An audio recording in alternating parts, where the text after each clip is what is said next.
Welcome back to Locked On Men's Basketball. Today we'll speak to fifth-year Toledo guard Quinesha Lockett and cover some more 2024 draft prospects who could emerge as household names in Segment 3. Last season, Lockett led Toledo to a MAC title and helped upset Iowa State in the first round of the NCAA Tournament. For a sneak peek for our listeners at home, Lockett is a top 25 prospect on the Nexus 2024 draft board, which will be available at thenexthoops.com on Sunday, October 29th. Locked On Men's Basketball starts now. Ogunbowale for the win. Good! You are Locked On Women's Basketball, your daily podcast on women's basketball.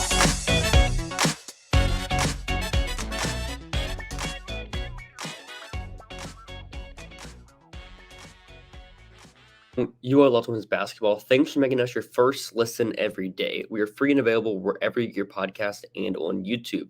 My name's Hunter Cruse. I'm your Saturday host, but I'm also here on Wednesday today, covering the WNBA and prospect scouting at large. But without further ado, now on to our conversation with Quinesha Lockett. I'm now joined by Toledo guard Quinesha Lockett. To get right into it, you're a player we talked about a lot last season as an under-the-radar draft prospect, but for our newer listeners, how would you describe your game?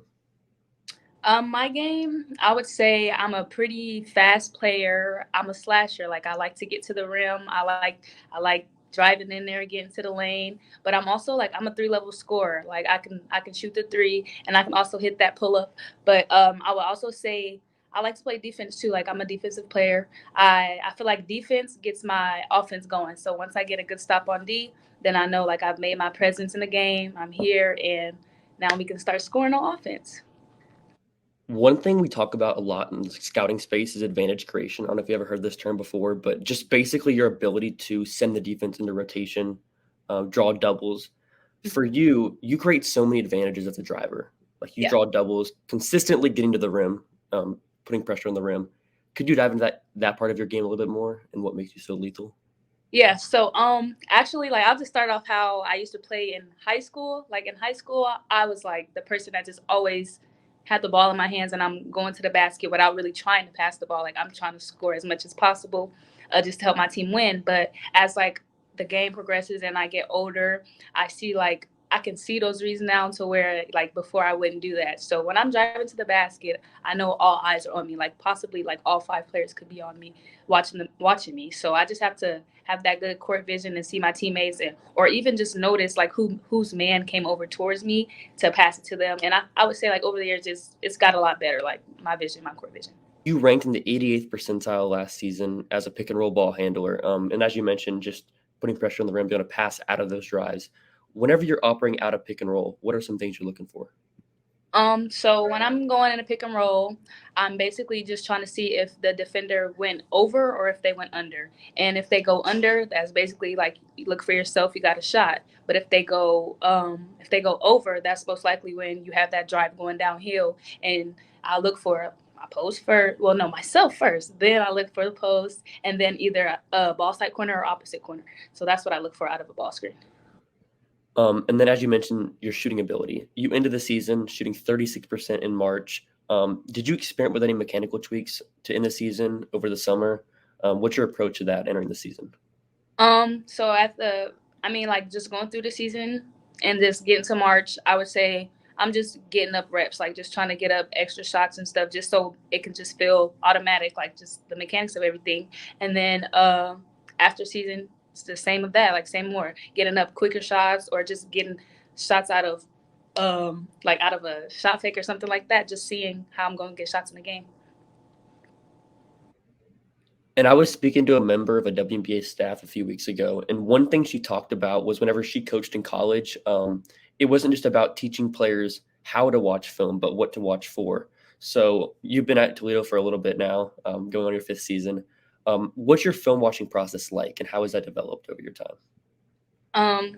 So freshman year, we just would watch film with the team and have some individuals film, but I wouldn't really know what to really look for. I'm just saying, okay, I messed up here, so I just can't mess up there again, or I didn't go get this rebound, so next time go get the rebound. But now when I'm watching film, I my coaches usually ask me what do you think you could have did here, instead of them telling me what I could have done there, or even just seeing different reads, seeing what I see out of there. So I saw you made an appearance on a playback stream for the WNBA playoffs. How much do you pay attention to the W, and how much do you follow it throughout the summer? Through the summer, not as much as I do when it's basketball season coming and the games are on. But now I would say pretty good, decent amount when I have the time to watch the games, or if they're not on too late, because we have early practices. But yeah, I would say. Do you have any favorite players to watch film on? Yeah, Kylie Cooper. Clay Cooper? Yeah, plays for Chicago Sky. I feel like not like she, not me, but like. Right. Like my game emulates after her. Like she's a downhill player. Like she plays full court in transition. Like she likes to get downhill, and she can also shoot that three. So I feel like that's me. And she's very well, except for the part she got some to her. Like she got a lot of spice, a whole lot of spice, and I really like that. Like she got a lot of tenacity. And you're entering your fifth year at Toledo, and you have two other teammates who've also been there with you for 5 seasons, I believe. And that's pretty unusual in this current state of college athletics.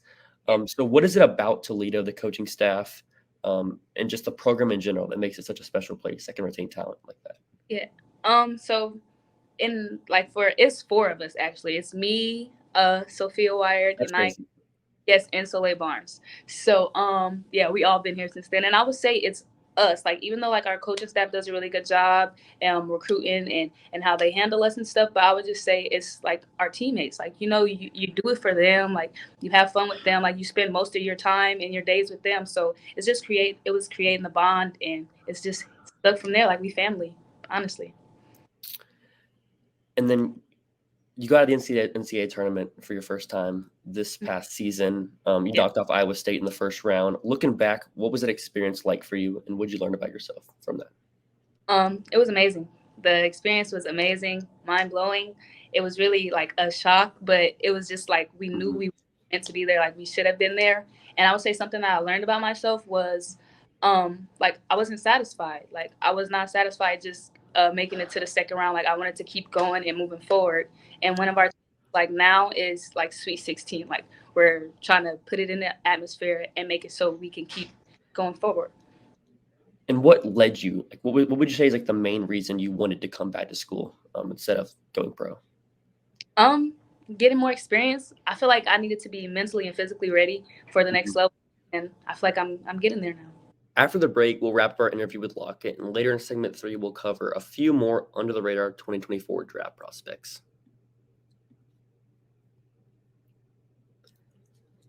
Prize Picks is the most fun I've had, winning up to 25 times the money this football season. You can just select 2 or more players, pick more or less on their projected stats, and place your entry. Quick withdrawals, easy gameplay, and an enormous selection of players and stat types are what makes Prize Picks the #1 daily fantasy sports app.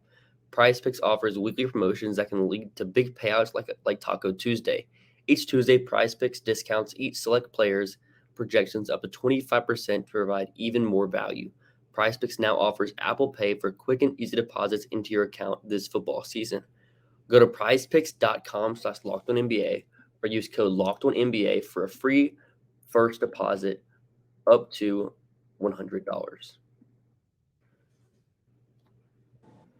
Let's finish off with some more rapid fire questions, some that don't really pertain to basketball as much. So I saw that you're really good at reciting movie quotes. What's your go-to genre, and then what's your all-time favorite movie? So I'm more into I like Twilight. That's my favorite movie, just altogether, like the whole series. So, and then you want me to recite a line from the movie? Yeah, sure. Yeah. Okay. So in Breaking Down Part 2 is when Bella becomes a vampire finally, and she gets to see her daughter for the first time. But Jacob, like her best friend, and he's a werewolf, and he sees her before the daughter or whatever. She's like, "Oh my gosh, like I missed you." So the conversation starts like, "Hi, Jacob." And then she's like, "Oh my gosh, Jacob, like you really do stink." And so then it keeps going a little bit forward and forward and forward. And she realizes that Jacob has this thing for her daughter. Not saying that it's a thing, but it's a thing where he basically imprints. So he says, it's a wolf thing and we can't control it. And Bella says, what's a wolf thing? And then Jacob says, we can't control like who we have with. And she said, you nicknamed my daughter after the Loch Ness Monster? They got into a little scuffle after that. Yeah. That's good. Good work. So I also saw you recently picked up tennis. Besides that, what is something people probably wouldn't know about you? I love taking naps. I take a lot of naps. I cook. I am a very good cook. I call myself Chef Q. Hello. What else? I paint a little bit, and I also skate. What can you cook? What's the best thing you've cooked recently? Best thing I cooked recently, I make a mean homemade chicken pot pie. That's good. That's good. And then who's your favorite athlete outside of women's basketball? Outside of women's basketball, I'm a huge fan of John Morant. I love Stephen Curry. And then recently, Coco. Like, Coco, she's just, she's fire. Like, she's just so hard. Yeah. Mm-hmm. And then what's your favorite moment of your college career so far? Favorite moment of my college career. Can I say like 3? Yeah. Okay, look, can I say like 3? Okay, so one of them would be just our foreign trips that we take in general, like when we went to Italy my freshman year, and then Greece this year. Well, yeah, Greece this year. And then second, I would say beating BG for the outright championship. That's just all ourselves. And then third would be playing at Tennessee. That was a good experience. And then what about basketball brings you the most joy?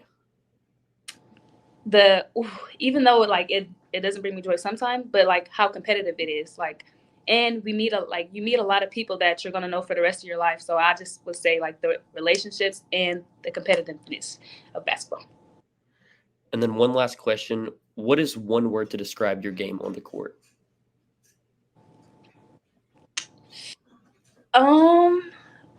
I would say one word. I can't think of just one word. Like I just feel like I was gonna say quick. I was gonna say okay, yeah, quick, fast, speedy, lightning bolt. Yeah, so I appreciate taking the time, and you can tune into Quenesha and Toledo this winter. Their non-conference slate's pretty stacked. They play against Duke, Michigan, Gonzaga, and plenty more. Yes. Where can people find you if they want to see your stuff on social media as well? You guys can find me on Instagram at Q_Lockett, 5. Twitter, same. I'm on TikTok as well, but mostly Instagram and Twitter. After the break, we'll talk about Louisville's Sydney Taylor and a few more under-the-radar prospects in this year's draft. But first, here's a word from our partners.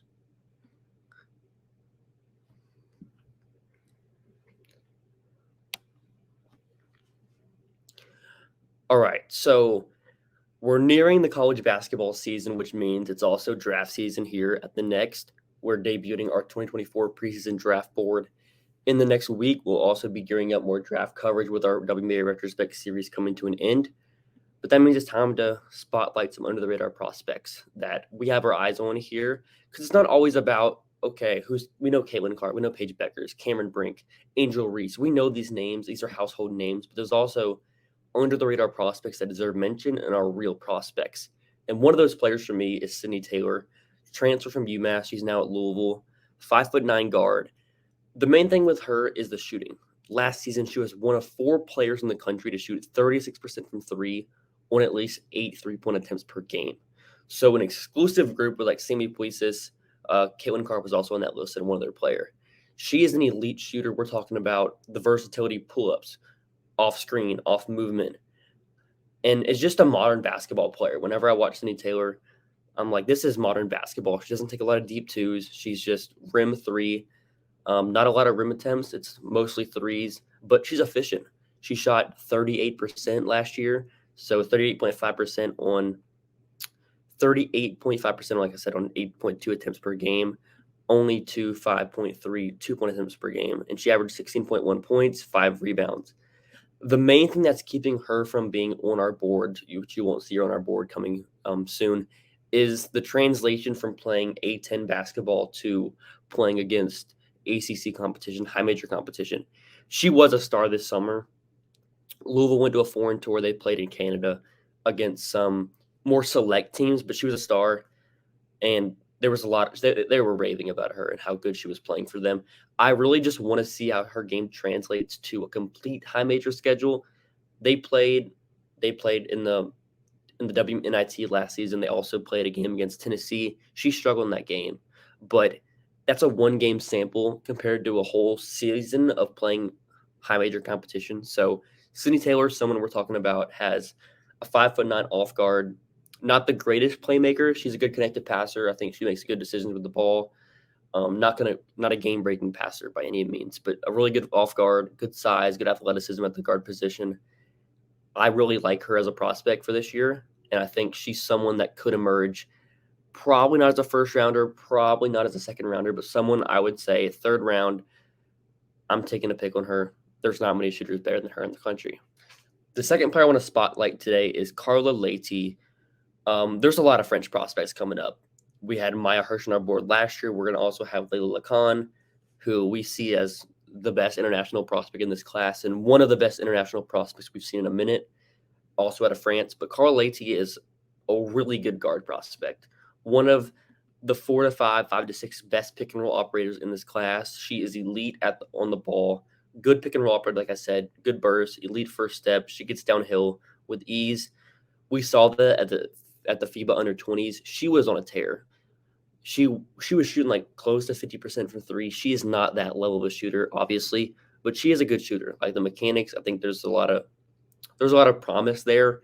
It's just about the percentages, the efficiency. So far this season in 5 games, she's shooting 21% on 19 attempts so far, but she gets to the line like crazy. She's shooting close to 93% from the line so far this season in France. She's one of the best young international guard prospects I've seen in a minute, along with her fellow French player in Lea Lon. I think she's someone to watch, and I think whenever we look at this draft as a whole, there's a lot of pick and roll operators, and that was the problem with last year's draft. There was just not a lot of pick and roll operators and guards that could also score out of the pick and roll. Like we had Grace Berger.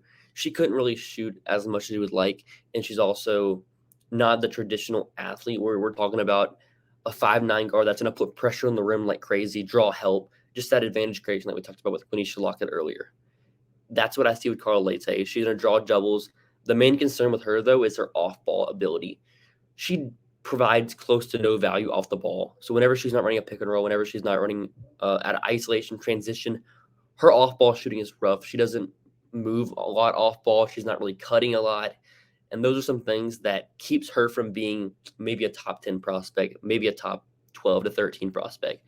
She's more in that early second round range for us right now. We have a 40 grade on her, which if you're not familiar with our 40 grade and how our 2080 scale works, it's a baseball-like scale. So 45 is like an average WNBA contributor. We rank prospects based on their median outcome instead of like their high-end outcome or like the greatest case or the lowest case. It's more what is the most average outcome, 50th percentile outcome of their career. So a 40 is basically saying she is a slightly below average rotation player.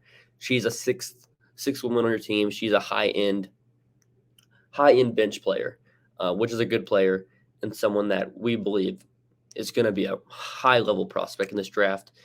And we believe teams will probably be trying to get her in the second round as a stash. And finally, the third prospect I want to talk about today is Alicia Flo out of Spain. This is maybe the most boomer bust guard prospect in this class. Someone that I don't see really being taken more than a third round pick, if that. She plays for Valencia in Spain. She is not a major part of their national main team so far, but she's just fun. Like she's just a fun player, 5 foot, 5'10", 5'9", 5'10" guard. She gets downhill like crazy. She's a creative passer. If you watch her highlights, she's probably a top 5 player in this class, just based off highlight tapes in general. Throw in her highlight tape, she'll make some behind the back passes. She'll make some sick one-legged fadeaways. Just an elite passer, just an elite ball handler, and just so creative with the ball in general.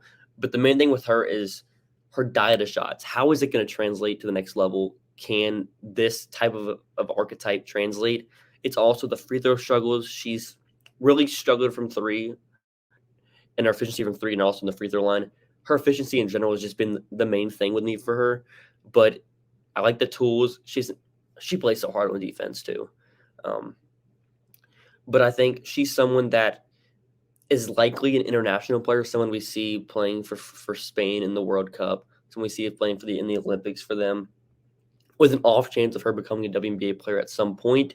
Right now, though, she's not an WNBA player right now, and she's not really getting main minutes on their national team. She's more in the youth pipeline, playing in their top youth league with some other players that we see as future prospects. But she's someone we have in the draft and stash range. How that differs from Leite, though, is Leite, we see her as a prospect that we believe yields value in the draft more so than Flores, where she yields value, obviously, but she's someone you're really stashing to probably not come over unless it works out to its best case. Leite's someone you invest and you probably call her over younger, where Flores is someone you keep her right. So there's plenty of players in the league right now that we see late second round picks, or late third round picks, they don't ever really come over. And that's more so what we're talking about with Flores, where if it really works out, she's a star, a WNBA team has her rights, and they can call her over, give her a chance. With Leite, though, we see a lot of upside, a lot of ability to come over young. I know there's some things with France and getting eligibility, but she's someone we believe is a top guard prospect. If a team doesn't have the ability to roster an extra player in the second round or even the early third, you take her and you invest in the resource. We saw it last year with Shanice Swain, like I mentioned, Maya Hirsch, Ileana Repair a couple of years ago. These are players that were draft and stash international prospects who I believe are WNBA caliber players because you're getting their rights so young. Like you're drafting players that are 19, 20 years old, and compared to some college players who are 23 years old. So I believe there's a lot of value to have with international prospects, and that's something we'll be talking about a lot this year. Is just trying to bank on these international prospects and taking upside swings, because in the draft it's a crapshoot sometimes, and there's nothing better than taking an international prospect in the third round rather than a training camp spot with a player that's probably not going to translate and it'll probably get cut anyway. There's a lot more flexibility in the WNBA. There's not the ability to put a player in the G League like the NBA has. So more so with the WNBA, these are really two-way contracts. You can stash them overseas, let them keep developing, and still have their rights to still roster them on your team down the line. I think it's a great plan, and I think that there's a lot of value to be had there. But thanks for making Locked On Women's Basketball your first listen every day. Join the team next week for continued coverage of women's basketball as a whole. Like I said, our preseason WNBA draft board releasing on Sunday, this upcoming Sunday, October 29th. Have a great rest of your weekend, everyone.